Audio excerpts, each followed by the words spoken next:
매일 성경과 함께하는 오늘의 큐티 시간입니다.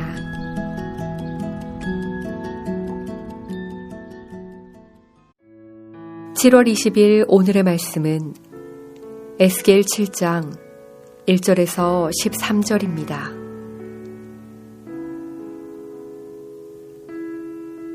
또 여호와의 말씀이 내게 임하여 이르시되 너 인자야 주 여호와께서 이스라엘 땅에 관하여 이같이 말씀하셨느니라. 끝났도다. 이 땅 사방의 일이 끝났도다. 이제는 내게 끝이 이르렀나니 내가 내 진노를 내게 나타내어 내 행위를 심판하고 내 모든 가증한 일을 보응하리라. 내가 너를 불쌍히 여기지 아니하며 긍휼히 여기지도 아니하고 내 행위대로 너를 벌하여 내 가증한 일이 너희 중에 나타나게 하리니 내가 여호와인 줄을 너희가 알리라. 주 여호와께서 이같이 이르시되 재앙이로다 비상한 재앙이로다. 볼지어다 그것이 왔도다. 끝이 왔도다. 끝이 왔도다. 끝이 너에게 왔도다. 볼지어다 그것이 왔도다. 이 땅 주민아 정한 재앙이 내게 임하도다. 때가 이르렀고 날이 가까웠으니 요란한 날이요 산에서 즐거이 부르는 날이 아니로다. 이제 내가 속히 분을 내게 쏟고 내 진노를 내게 이루어서 내 행위대로 너를 심판하여 내 모든 가증한 일을 내게 보응하되 내가 너를 불쌍히 여기지 아니하며 긍휼히 여기지도 아니하고 내 행위대로 너를 벌하여 너의 가증한 일이 너희 중에 나타나게 하리니 나 여호와가 때리는 이임을 내가 알리라. 볼지어다 그 날이로다. 볼지어다 임박하도다. 정한 재앙이 이르렀으니 몽둥이가 꽃이 피며 교만이 싹이 났도다. 포악이 일어나서 죄악의 몽둥이가 되었은즉 그들도 그 무리도 그 재물도 하나도 남지 아니하며 그 중에 아름다운 것도 없어지리로다. 때가 이르렀고 날이 가까웠으니 사는 자도 기뻐하지 말고 파는 자도 근심하지 말 것은 진노가 그 모든 무리에게 임함이로다. 파는 자가 살아있다 할지라도 다시 돌아가서 그 판 것을 얻지 못하리니 이는 묵시가 그 모든 무리에게 돌아오지 아니하고 사람이 그 죄악으로 말미암아 자기의 목숨을 유지할 수 없으리라 하였음이로다. 무슨 말씀을 하시든 달게 받기 위하여 오늘도 말씀 앞에 머무는 여러분께 하나님을 아는 지식이 마음에 새겨지기를 기도합니다. 오늘 묵상할 7장의 본문은 4장부터 이어지는 심판에 대한 메시지의 절정이라고 할 수 있습니다. 여호와의 날이 임박했고 끝이 왔다는 내용입니다. 6장에서 심판의 원인에 집중했다면 7장에서는 확정된 심판이 벌써 찾아왔다는 것에 집중하고 있습니다. 끝이 왔으니 회개하라고 하는 것이 아니라 이제는 회개하기에도 너무 늦었다는 것입니다. 바둑판, 장기판의 고수들은 남들보다 몇 수를 앞서 본다고 하지요. 참신앙의 고수들은 끝을 보며 사는 사람들일 것입니다. 오늘 말씀을 묵상하며 끝을 생각하고 끝과 연결된 오늘 하루를 잘 살아갈 수 있는 은혜 주시기를 기도합니다. 오늘 본문 1절부터 9절까지는 이스라엘의 패망을 선언하는 내용입니다. 1절이 전체적 서언이고 2절과 5절에 주 여호와께서 이같이 이르시되 라는 말씀으로 시작되며 4절과 9절에 알리라 라는 것으로 마치는 것을 보면 2절에서 4절 그리고 5절에서 9절 두 부분으로 구성되어 있다는 것을 알 수 있습니다. 이 두 부분은 서로 거의 비슷합니다만 약간의 차이도 나타나고 있습니다. 먼저 이 내용이 어떤 것인지 살펴보고 차이점을 통해서도 우리가 묵상할 부분들을 살펴볼 수 있었으면 좋겠습니다. 이 단락에 끝이라는 단어가 6회 이상 나타나고 있습니다. 말 그대로 주된 내용이 이제 다 끝났다는 것입니다. 그런데 2절에 보면 이 땅 사방의 일이 끝났다고 합니다. 직역하면 땅의 네 기둥이 끝났다고, 즉 이사야서에서 표현하고 있듯 세상 곳곳이 세상이 끝났다는 것을 말하고 있는 것입니다.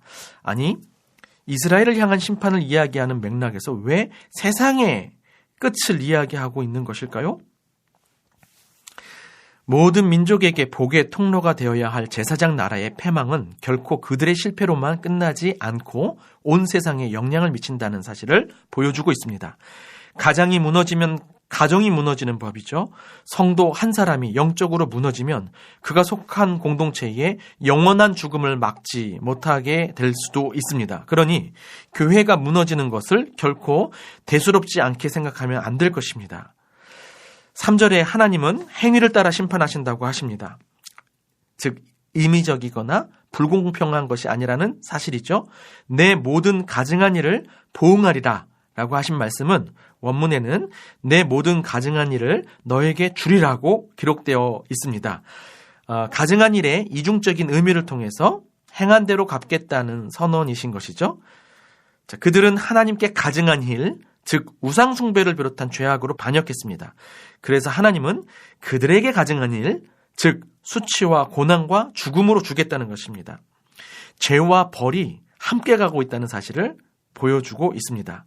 4절에 너의 가증한 일이 너희 중에 나타나게 한다는 것 역시 죄악을 드러낸다는 것이 아니라 하나님께 가증한 일을 주었듯이 너희에게도 가증한 일이 주어질 것이라는 뜻이죠.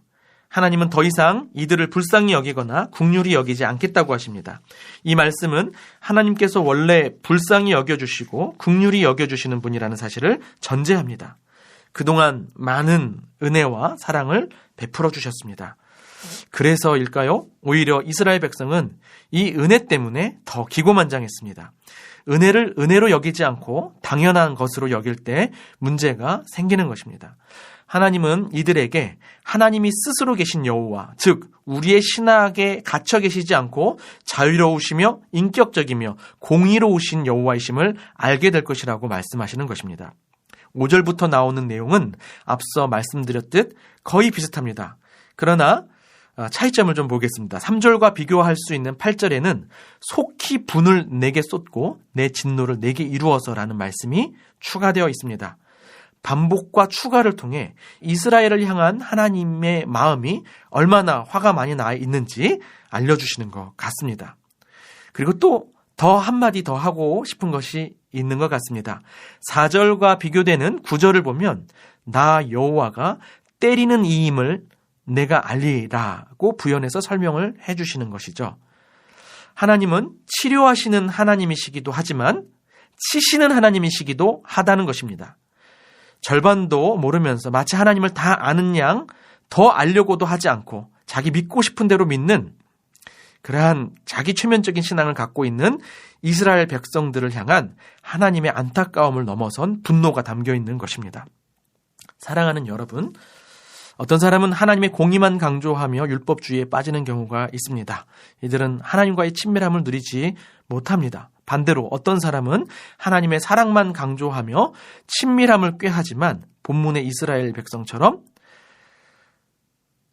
배은망덕한 하나님을 경외할 줄 모르는 반쪽 신앙의 모습을 보이게 되는 것을 보게 됩니다. 시편 25편 14절에 여호와의 친밀함이 경외하는 자에게 있으며 라고 말씀하고 있듯이 하나님과의 친밀한 교제와 경외를 기반으로 한 그러한 순종을 통해 하나님을 바르게 경험하고 아는 저와 여러분이 되기를 바랍니다. 다음 단락 10절부터 13절까지의 내용은 다양한 해석 가능성이 많아서 정확한 의미를 알기 어렵습니다. 그러나 심판이 이르면 사람도 물건도 모든 것이 다 심판받아서 하나도 남지 않게 될 것이라는 사실이 분명합니다. 심판이 곧 이르렀습니다. 볼지어다 라며 외치듯 이미 보이기 시작한 심판이 결국 모든 것이 사라질 때까지 계속 지속될 것입니다. 그러니 무엇을 사거나 파는 것이 아무런 의미가 없게 될 것이라며 심판의 사실 앞에 중요하지 않은 것에 일희일비하지 말라고 하는 것입니다. 그렇습니다. 끝이 없을 것처럼 현세에만 매여 살다 보면 정말 끝이 없는 영원한 끝을 맞이하게 될 것입니다. 끝을 묵상하며 사는 사람은 영원한 것과 영원하지 않은 것을 구분하는 사람입니다. 아니, 그 영원을 앞당겨서 지금부터 사는 사람입니다. 영원한 하나님 나라의 거룩한 백성다운 삶을 사는 그러한 하루, 천년 같은 하루를 매일 살게 되기를 기도합니다. 기도하겠습니다. 치료하시기도 치시기도 하시는 하나님 아버지, 우리를 치료하시려 독생자 예수 그리스도를 치신 그 거룩한 사랑을 베풀어 주셔서 감사합니다. 이를 가볍게 생각하지 말게 하시고 우리를 의롭게 여겨주시는 하나님 앞에 의로운 백성답게 살게 하여 주옵소서. 예수님의 이름으로 기도드립니다. 아멘.